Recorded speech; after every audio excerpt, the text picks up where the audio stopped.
Yes. Let me just go past. Let's stand for our Gospel reading. From St. Matthew, the 22nd chapter, beginning at verse 34. Glory be to thee, O Lord. When the Pharisees heard that Jesus had silenced the Sadducees, they gathered together, and one of them, a lawyer, asked him a question to test him. "Teacher, which commandment in the law is the greatest?" He said to him, "You shall love the Lord your God with all your heart, and with all your soul, and with all your mind. This is the greatest and first commandment. And the second is like, namely this: you shall love your neighbour as yourself. On these two commandments hang all the law and the prophets." This is the gospel of the Lord. Praise be to thee, O Christ. And so may the words of my mouth and the thoughts and meditations of all our hearts be now and always acceptable in your sight, O Lord, our strength and Redeemer. Amen. Please be seated.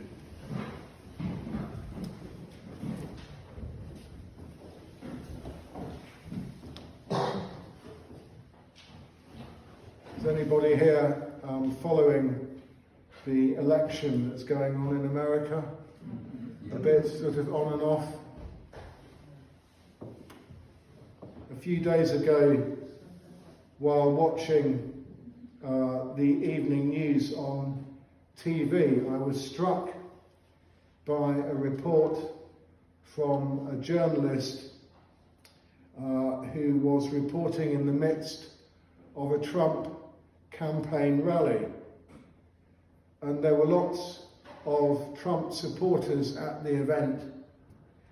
Very few were practicing social distancing, and almost no one wore a mask. And the journalist asked one man why he was supporting Donald Trump's re-election. And the man said it was because Trump was pro-life. Is your pro-life stance just about the issue of abortion? Asked the journalist.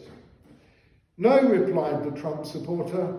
I'm a Christian and I believe that all human life is sacred. Well, said the journalist, if you believe all human life is sacred, why aren't you wearing a mask? I laughed out loud when I heard the man's answer.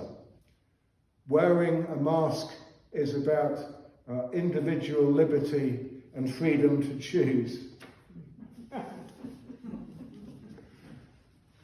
And that interview kind of, for me, summed up why America seems to be in the mess it is, and why, tragically, 215,000 Americans so far have lost their lives to coronavirus. That Trump supporter saying he's a Christian, in today's Gospel reading, Jesus makes it clear that such a pick and mix approach to faith is not acceptable to God. It won't wash with God. We can say that in this passage, in our Gospel reading, Jesus lays down the foundation, the definition of religion for both Jews and Christians. And there are, if you boil it down, there are basically two fundamental commandments. The first, love God. And the second, love your neighbour. And how often have we all heard these words? On these two commandments hang all the law and the prophets. The first commandment, which Jesus quotes, you may know, is from Deuteronomy. Deuteronomy chapter 6, verse 5. and that verse was part of what is known as the Shema, the basic creed of the Jewish faith. And even today, most Jewish services begin with these words. What does it mean? It means that to God we give total love. It should be the sort of love which directs all our emotions, all our thoughts, all our actions. And the second commandment, love your neighbour as yourself, Jesus is quoting from the Old Testament, from Leviticus, chapter 19, verse 18. Our love for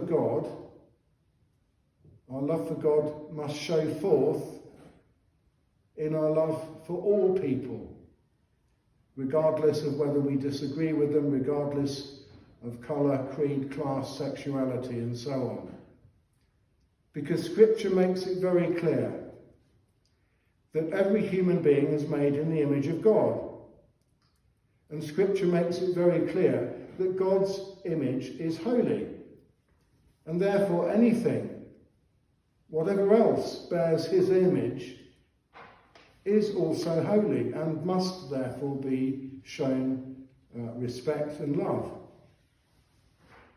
That is what our faith, that's the essence of what our faith is all about. It's not rocket science. I'd like to close with a lovely story about the fourth evangelist, St. John. We've got Matthew, Mark and Luke. And John, as you may know, out of the original group of 12 disciples, it is generally accepted that only John lived into old age, possibly into his 80s, which in those days would have been quite an achievement. It's not a bad achievement these days. For the feast days, a little detail, when we celebrate the other disciples on their feast day, the colour in the church is red, a reminder of the blood that those 11 disciples all shed for the sake of the gospel. But John's feast day, which we celebrate in December soon after Christmas, his colour is white. And according to Christian tradition, in his old age, St. John lived in the city of Ephesus. You know where Ephesus is? Turkey, yeah. Anybody been there? Yes. You have. I'm very jealous. And the story goes that in the last few years of his life, he suffered physical and mental decline. And John's ability to express himself became ever more limited, until finally he could say only a few words, indeed just one sentence, one expression, which he would repeat over and over again when people came to visit. Now we can imagine the enormous respect, indeed the reverence that must have been accorded to this holy man, the last surviving disciple of Jesus. And apparently when the Christian community in Ephesus gathered together for worship on the Lord's Day, John, no longer able to walk, would be carried in a chair, and he would take centre place among the congregation. And as they carried him in, so the people would fall silent to hear his words. And then the old man would open his mouth and speak the only words he could.